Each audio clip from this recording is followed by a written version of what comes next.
Ethiopia has unveiled its 10-year development plan themed Ethiopia, an African beacon of prosperity.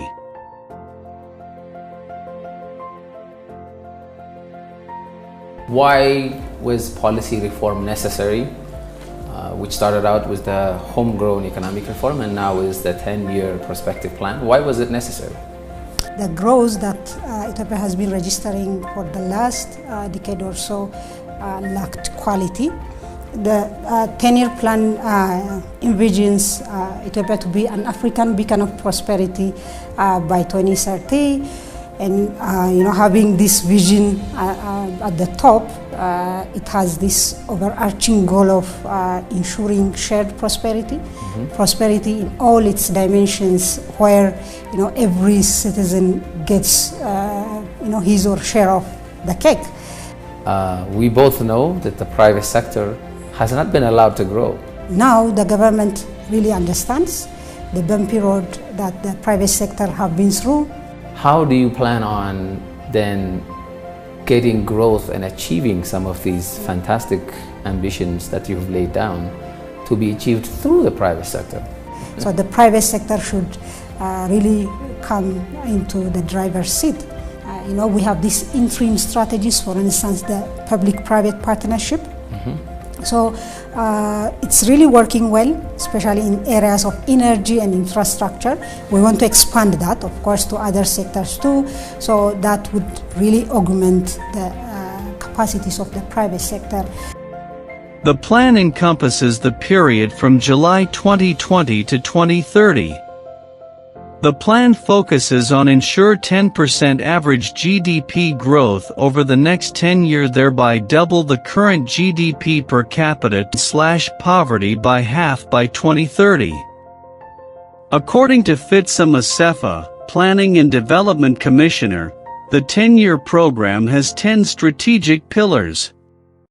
Some of these pillars include quality economic growth, inclusive and resilient economy, competitive and high productivity economy, and highly sustainable and strong regional economic cooperation and integration.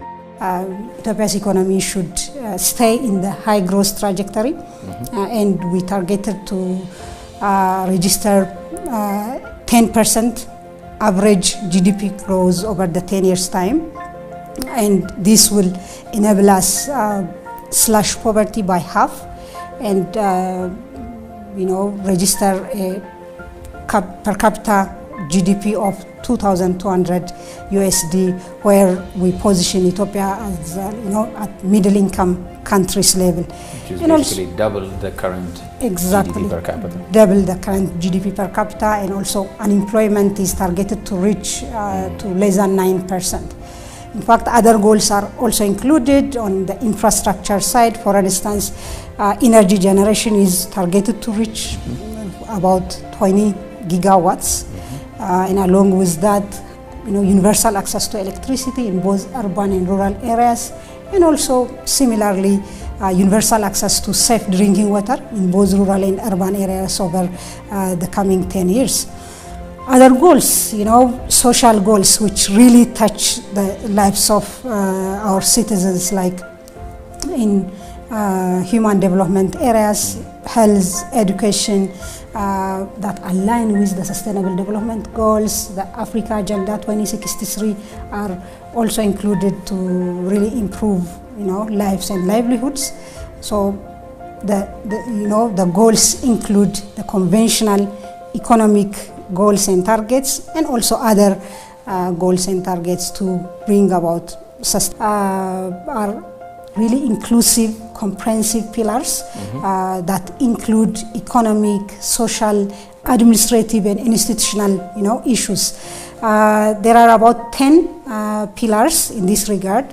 It's worth mentioning really these pillars, and I really want to list them. The first one talks about quality economic growth and shared prosperity, and the second one also can be component of that, but we really want to see that separately as a standalone pillar, because we really lack productivity and competitiveness in all our sectors, and that's the second pillar.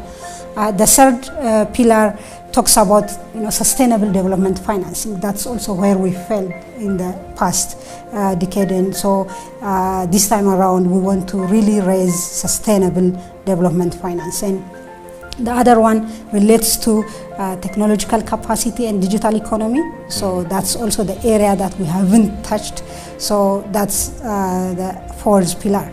The other pillar talks about really bringing the private sector to the forefront, like the private sector's leadership of the economy and the development. And the other one is building resilient green economy. It has been there, but we have to continue working on that. So our economy should be resistant to any shock, be it natural, man-made, or any kind of shock that we have been witnessing recently. You can see COVID, desert locust, floods, drought. Yeah. The other pillars relate to institutional related pillars. Institutional transformation should happen if we have to continue growing, and also the other pillar about access to justice and public services. The other pillar again relates to development participation, empowerment, and social inclusion. That's also important because the growth that we had registered in the development that came about through that approach was not inclusive, as I mentioned earlier. So that's also important. The final pillar talks about the region.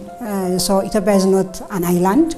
It can't develop separately. So regional development, cooperation and integration, and also building sustainable peace is the last pillar. The Commissioner further said that the current plan departs from its predecessors, as its success will be measured on result-based monitoring and evaluation system, with better emphasis on accountability, which is preferable in such cases over the usual process-based system.